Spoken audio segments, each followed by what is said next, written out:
తిరుమల ఆలయం వెనుక మూసివేసిన గదులు. ఈ తలుపులు భక్తులకు ఎప్పుడూ తెరవలేదు. తిరుమల ఆలయం వెనుక ఉన్న ఈ గదుల్లో ఏముంది?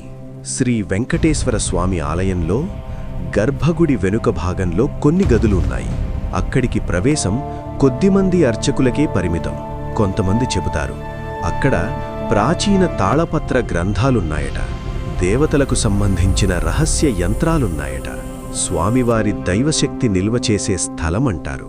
కాని అధికారికంగా ఎవరూ ధృవీకరించరు.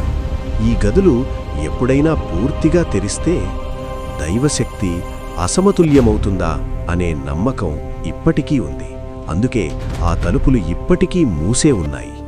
ఇది కేవలం కథనా, లేక మనకు తెలియని దైవ రహస్యమా?